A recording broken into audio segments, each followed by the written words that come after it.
PG welcomes you in PG point. So आज आपका chapter 2 है यूनिट 1 का शिक्षक के तकनीकी परिप्रेक्ष्य में आपका शैक्षिक तकनीकी के प्रकार। अब क्या क्या प्रकार होते हैं?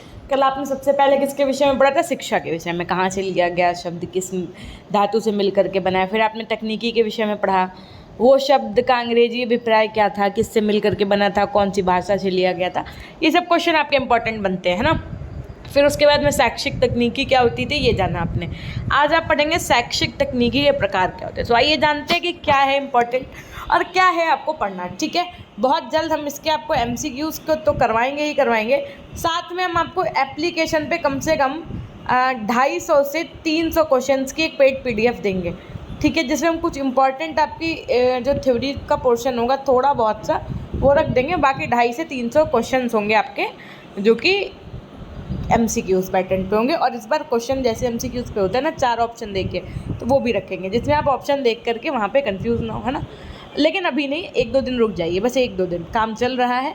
आइवर के डेविस ने अपनी पुस्तक सीखने का प्रबंधन यानी द मैनेजमेंट ऑफ लर्निंग में लुम्सडेन 1964 द्वारा बताए गए शैक्षिक तकनीकी के 3 रूपों अथवा उपशाखाओं का वर्णन किया। किसने किया ये? तो आइवर के डेविस ने किया। ये 3 अथवा उपशाखाएं निम्न में से कौन कौन सी हैं? तो देखो, पहला है शैक्षिक तकनीकी अथवा हार्डवेयर उपागम, दूसरा है शैक्षिक तकनीकी द्वितीय अथवा सॉफ्टवेयर उपागम, तीसरा है आपका शैक्षिक तकनीकी तृतीय जिसका अर्थ है प्रणाली विश्लेषण। अब आपसे पूछा जाएगा कि शैक्षिक तकनीकी प्रथम के अंतर्गत क्या आएगा? ऑप्शन ए हार्डवेयर उपागम, ऑप्शन बी सॉफ्टवेयर उपागम, ऑप्शन सी दोनों, ऑप्शन डी इनमें से कोई नहीं। तो याद रखना, पहले हार्डवेयर फिर सॉफ्टवेयर, है ना, उसके बाद में आपका क्या आ जाएगा? विश्लेषण। मैम कैसे याद रखेंगे? हमने कहा देखो, ABCD जब पढ़ते हो तो पहले H आता है ना, ABCDEFGH, फिर H के बाद में ABCDEFGH IJKLMNOPQRS, S आता है, ठीक, उसके बाद में S के बाद में TUV, तब V आता है यानी विश्लेषण आता है। तो पहला जो आपका शैक्षिक तकनीकी का प्रथम है वो क्या है? 35 शाखा जो अथवा है, तो उसका मतलब हो गया आपका हार्डवेयर उपागम, दूसरे का हो गया सॉफ्टवेयर उपागम, तीसरा हो गया आपका विश्लेषण। ठीक है, शैक्षिक तकनीकी प्रथम बोलिए या आप हार्डवेयर उपागम बोलिए, एजुकेशनल टेक्नोलॉजी फर्स्ट बोलिए या आप हार्डवेयर अप्रोच बोलिए। आइए जानते हैं कि क्या है। शैक्षिक तकनीकी प्रथम को मुख्यतः हार्डवेयर उपागम कहा जाता है। अब आपसे पूछ लिया जाएगा कि हार्डवेयर उपागम किसे कहा जाता है, तो आप बताएंगे कि शैक्षिक तकनीकी प्रथम को कहा जाता है। इसका प्रारंभ भौतिक विज्ञान तथा अभियंत्रण या तकनीकी के शिक्षा एवं प्रशिक्षण प्रणाली में किए गए विभिन्न प्रयोगों से माना जाता है। दूसरे शब्दों में कहा जा सकता है कि शिक्षण प्रक्रिया का धीरे धीरे मशीनीकरण किया जा रहा है। इसका उद्देश्य यह है कि कम से कम समय में कम खर्च द्वारा अधिक से अधिक छात्रों को प्रभावशाली ढंग से शिक्षित किया जा सके, ताकि शिक्षण के उद्देश्यों की अधिक से अधिक प्राप्ति हो सके। मतलब कम खर्च में, कम लागत में ज़्यादा बच्चे क्या हो, शिक्षित किए जा सकते हों। इस तरीके की ये एक प्रणाली है। इसमें शिक्षण सहायक सामग्री का विशेष महत्व होता है। हार्डवेयर उपागम के अंतर्गत आपका क्या क्या आता है? अब देखो क्या क्या आता है, ये बहुत इंपॉर्टेंट है। ये आप एग्जाम्पल डाल करके अपने नोट्स अगर बना रहे हैं तो उसमें लिखते चलिएगा। हार्डवेयर उपागम के अंतर्गत आपका रेडियो है, ट्रांजिस्टर है, चलचित्र है, Doordarshan, tape recorder, tape slide, projector, computer, बंद परिपथ दूरदर्शन यानी CCTV, electronic video tape, gramophone, भाषा प्रयोगशाला आदि ये सब चीज़ें आती हैं। सिल्वरमैन, अब समझो ये बहुत इंपॉर्टेंट है आपके। कौन सिल्वरमैन? इन्होंने कहा तकनीकी के, ये क्वेश्चन बनता है कि सापेक्षिक शैक्षिक तकनीकी, है ना, रिलेटिव एजुकेशनल टेक्नोलॉजी की संज्ञा तकनीकी को किसने दी? ये तो सिल्वरमैन ने दी है। ये याद रखिएगा, क्वेश्चन बनता है ऐसे। हार्डवेयर तकनीकी में मशीन यंत्रवत है, वह अनुदेशन का कार्य करती है। इसका संबंध अनुदेशन के ज्ञानात्मक पक्ष से है। मशीन एक प्रकार से निष्क्रिय यंत्र होता है, सबको पता है ना। ये विशिष्ट व्यवस्था तथा कार्य केंद्रित से यानी टास्क सेंटर्ड होती है। मशीनों के प्रयोग से शिक्षा की प्रक्रिया का यंत्रीकरण हुआ है। मानवीय ज्ञान 3 पक्ष होते हैं। मानवीय ज्ञान के कौन कौन से 3 पक्ष होते हैं? तो एक होता है ज्ञान का संचय, दूसरा होता है ज्ञान का हस्तांतरण, तीसरा होता है आपका ज्ञान का विकास, है ना। मशीनों से सहायक सामग्री के माध्यम से ज्ञान के तीनों पक्षों को सहायता मिलती है। छापने की मशीन से ज्ञान को पुस्तकों के रूप में संचित किया जाता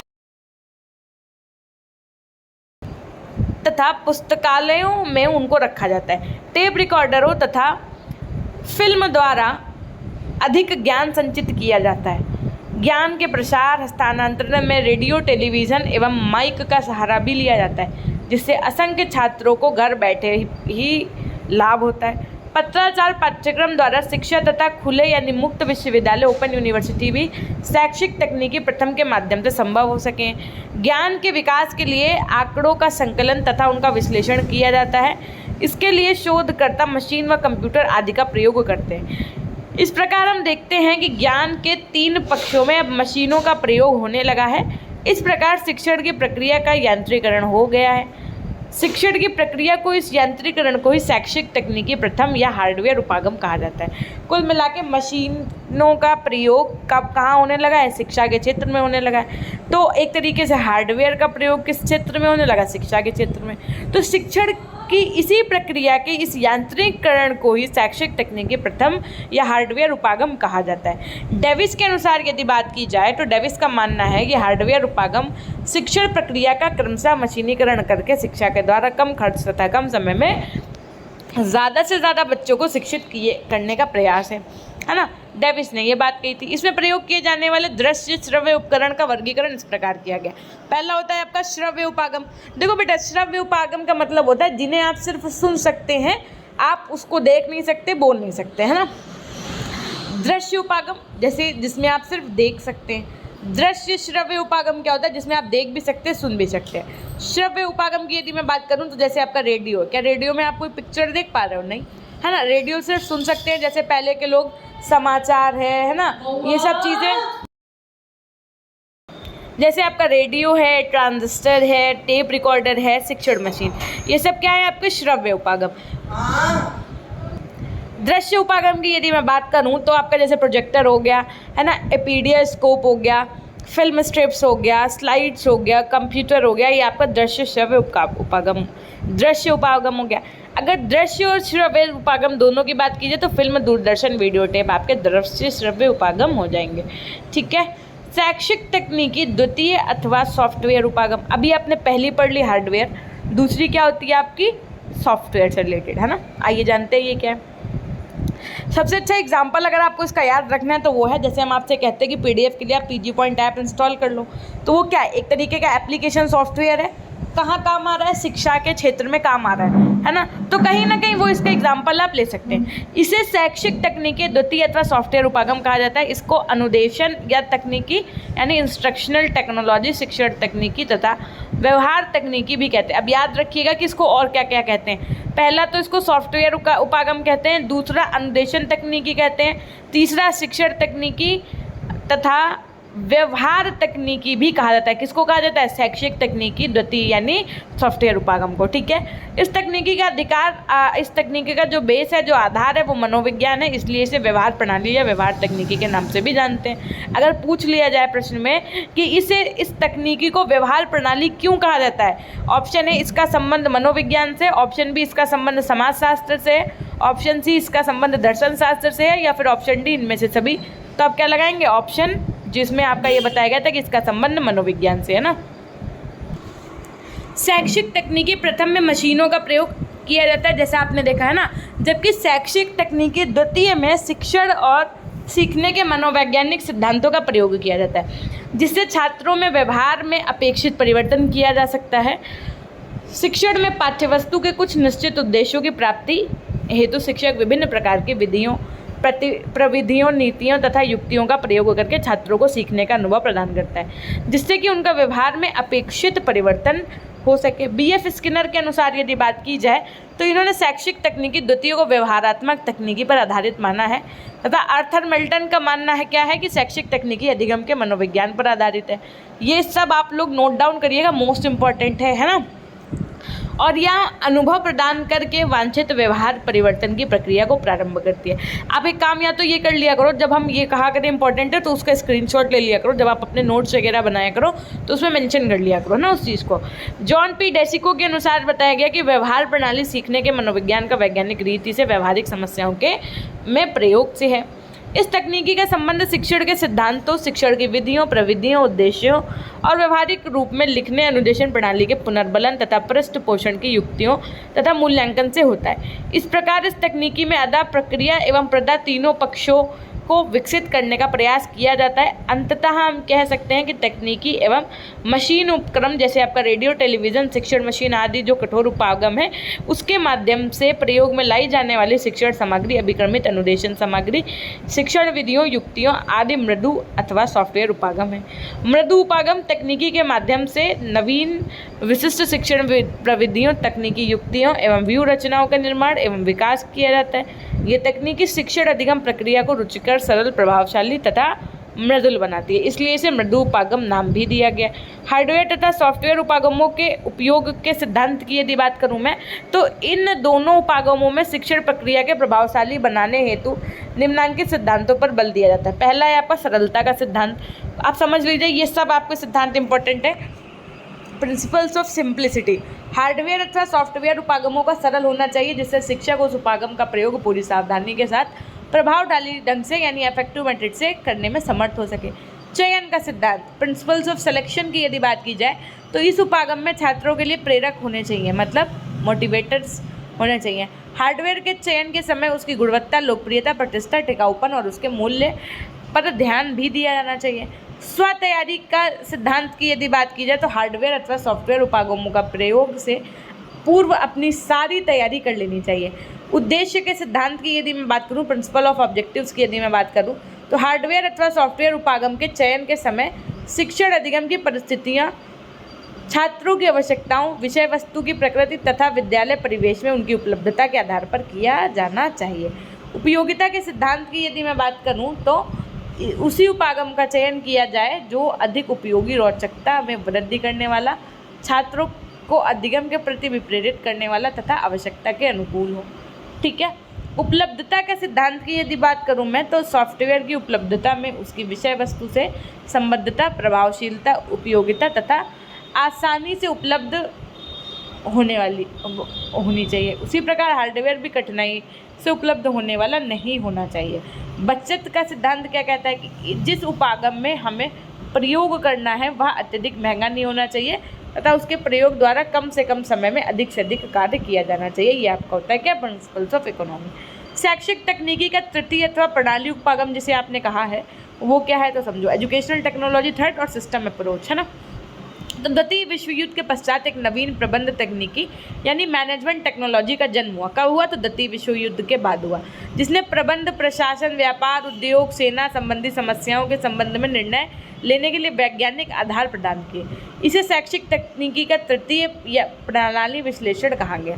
तो तृतीय को क्या शैक्षिक तकनीकी, तृतीय को और क्या कहा जाता है तो प्रणाली विश्लेषण कहा जाता है या सिस्टम अप्रोच कहा जाता है। अब इस तकनीकी का प्रयोग शिक्षा के अंतर्गत शैक्षिक प्रशासन एवं प्रबंध की समस्याएं, शैक्षिक संगठन निर्देशन की समस्याओं में वैज्ञानिक ढंग से अध्ययन के लिए किया जाता है। इसके प्रयोग से शैक्षिक प्रणाली, शैक्षिक प्रशासन एवं प्रशासन को प्रभावशाली एवं कम खर्चीला बनाया जा सकता है। प्रणाली विश्लेषण मशीन तकनीकी तथा व्यवहार तकनीकी अथवा तकनीकी प्रथम एवं तकनीकी द्वितीय का एकीकरण एवं समन्वय है। प्रणाली के अर्थ की बात की जाए, मीनिंग ऑफ सिस्टम की बात की जाए तो प्रणाली शब्द का अर्थ क्या होता है, विश्लेषण तथा विकास से। प्रणाली शब्द का अर्थ क्या है यहाँ पर, विकास या फिर विश्लेषण से। सामान्यतः प्रणाली का तात्पर्य क्रमबद्ध संपूर्ण संगठन से माना जाता है, लेकिन जिसमें प्रत्येक अंग का एक दूसरे अंग के साथ संबंध स्पष्ट होता है तथा इससे संपूर्ण प्रणाली का निर्माण होता है। इस आधार पर विद्यालय कक्षा, शैक्षिक कार्यक्रम या शैक्षिक प्रक्रिया एक प्रणाली मानी जाती है। यदि किसी तथ्य का कोई उद्देश्य है, कोई संगठन है, तो वह प्रणाली अथवा व्यवस्था मानी जाती है ना। व्यवस्था यानी प्रणाली का एक नियंत्रण केंद्र होता है जो सूचनाओं के आधार पर व्यवहार का निर्णय लेता है। उदाहरण के लिए आप देख लो, आँख है, मस्तिष्क है, हाथ है, प्रणाली के मस्तिष्क निर्णय केंद्र होते हैं। ये सभी प्रकार के ऐच्छिक व्यवहार का निर्धारण करते हैं। शैक्षिक व्यवस्था में यह नियंत्रण केंद्र कौन होता है, शिक्षक होता है, टीचर। अब आपसे पूछ लिया जाए कि शैक्षिक व्यवस्था में नियंत्रण केंद्र कौन होता है, option A principal, option B manager, option C शिक्षा, ऑप्शन डी बच्चे। तो आप क्या लगा कर कहेंगे, शिक्षक। याद रखिएगा कुछ चीज़ें ऐसी इंपॉर्टेंट है जिनको आपको लिखना ही है ना।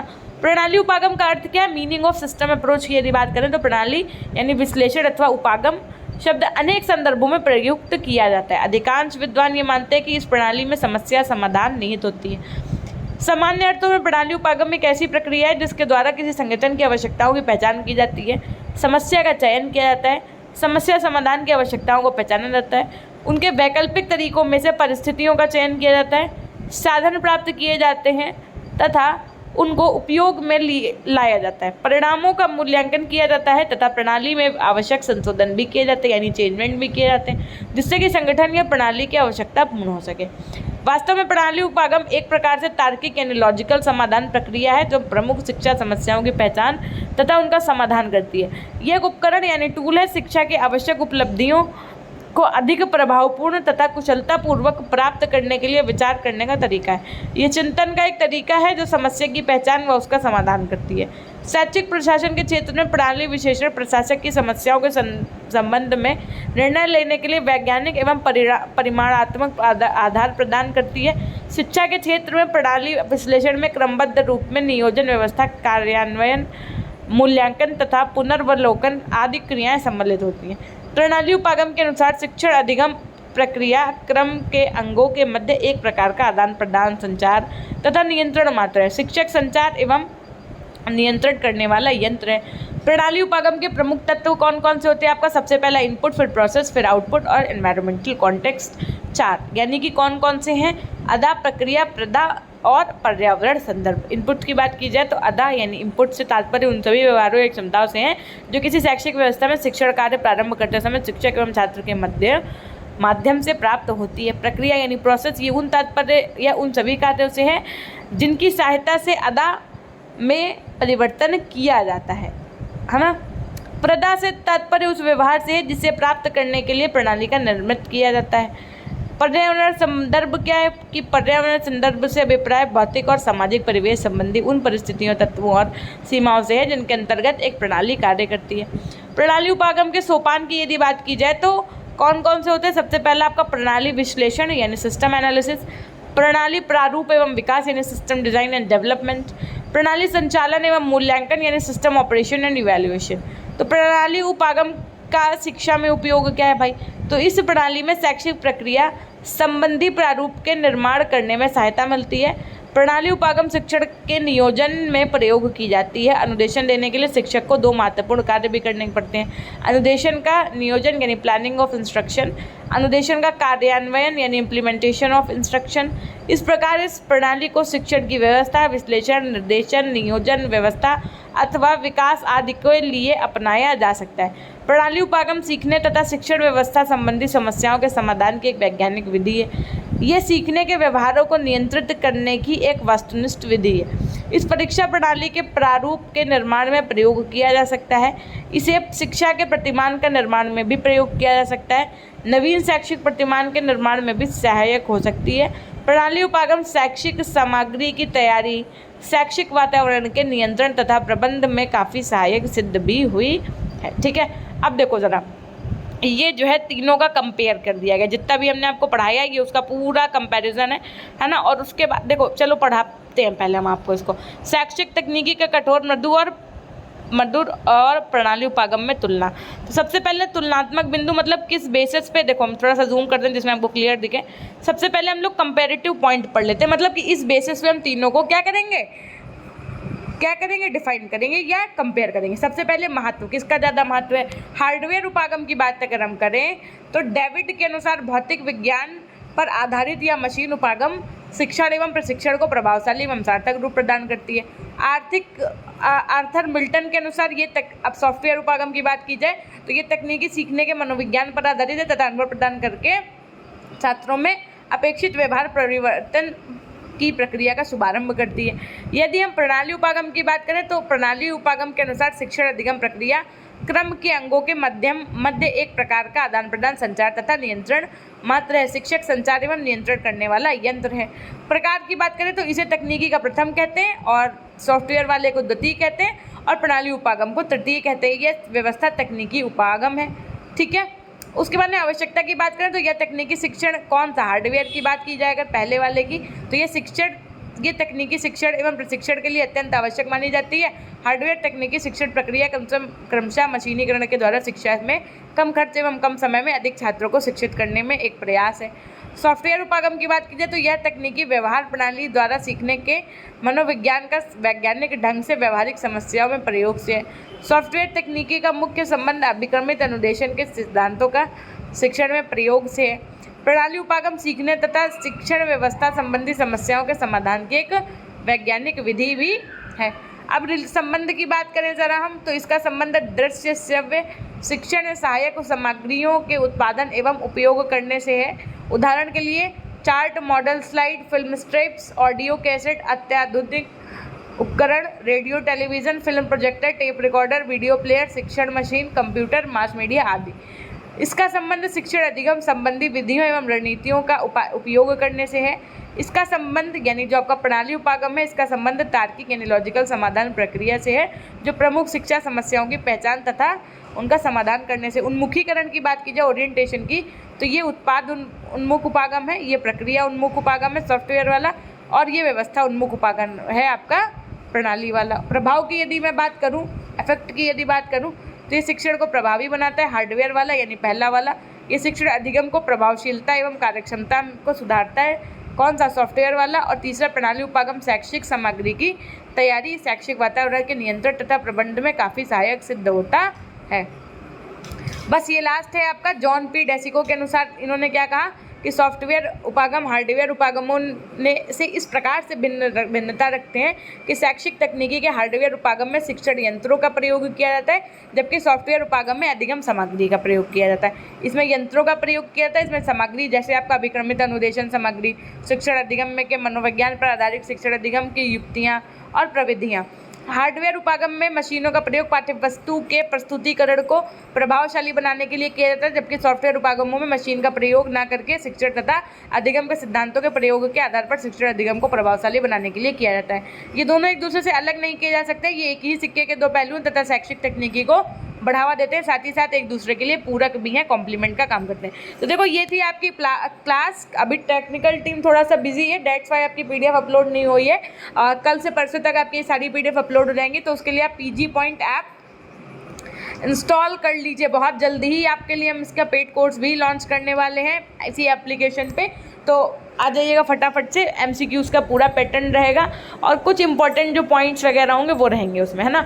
और कुछ बहुत ज़्यादा प्राइस नहीं होगा, बहुत कम प्राइस में रखेंगे, लगभग 250 प्लस क्वेश्चंस रखेंगे एमसीक्यूज़ के विद ऑप्शंस, है ना। तो एक बार फटाफट से आप ऐप इंस्टॉल कर लीजिए, रेफरल कोड में आप पीजी पॉइंट ही डाल दीजिएगा। जो बच्चे हमारे टेलीग्राम चैनल से नहीं जुड़े हैं, क्लास की लिंक सबसे पहले आपकी वहीं भेजी जाती है, तो कि कोई भी न्यूज़ हो कुछ भी हो तो आप सबसे पहले तो टेलीग्राम चैनल से जुड़ जाइए जिसका नाम है आपका पीजी पॉइंट। एक बार फटाफट से लिख दीजिए अपनों के लिए, यहीं से करेंगे सेशन को एंड। आपकी टाइमिंग क्या है, मंडे ट्यूसडे वेंसडे सुबह 10 बजे ईवीएस, थर्सडे फ्राइडे सैटरडे सुबह 10 बजे शिक्षा के तकनीकी परिप्रेक्ष्य की एमसीक्यूज़ क्लास, शाम 4 बजे ईवीएस की थ्योरेटिकल क्लास, रात्रि 9 बजे शिक्षा के तकनीकी परिप्रेक्ष्य की थ्योरेटिकल क्लास इसी चैनल पर होती है, ठीक है। तो हमेशा खुश रहिए, मुस्कुराते रहिए, कभी अपने लिए तो कभी अपनों के लिए। Till then take care, bye bye, love you all, love you my dear class.